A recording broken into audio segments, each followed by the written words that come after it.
नमस्ते, good evening everyone. आज चाहिँ म यो भलिबललाई चाहिँ अन्यर्थ नलिनु होला। मैले खुट्टाले अनि घोडाले यो छातीहरूले प्लस टाउकोले खेलेर चाहिँ लगभग 50+ लाउने कोसिस गर्छु।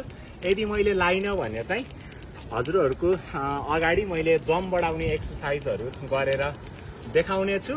सबै अहिले यहाँ चाहिँ यो खुट्टाले हान्न लाउँदाखेरि चाहिँ अहिले अब भलिबललाई खुट्टाले हान्नु राम्रो होइन भन्नु होला, त्यो एकदम सही हो।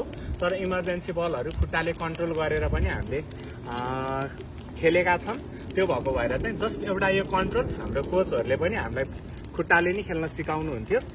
त्यसको लागि चाहिँ आज कोचहरूको लागि सम्झेर यो भिडियो बनाउन गइरहेको छु। सबैले हेरेर साथ दिनु होला, सेयर गर्नु होला। 50 माथि है त, म सुरु गरेँ है त। 1 2 3 4 5 6 7 8 9 10 11 13 14 15 16 17 18 19 20 21 22 23 24 25 27 28 30 31 32 34 35 36 37 38 39 40 41 42 43 44 45 46 47 48 50 51 52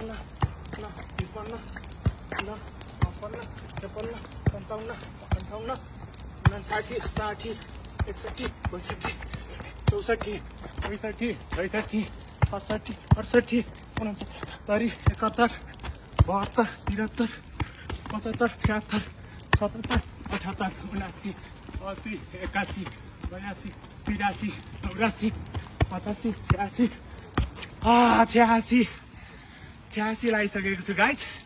र त्यही पनि हजुरहरूलाई अलिकति जम्प बढाउनको लागि चाहिँ थोरै एक्सर्साइज गरेर देखाउँछु।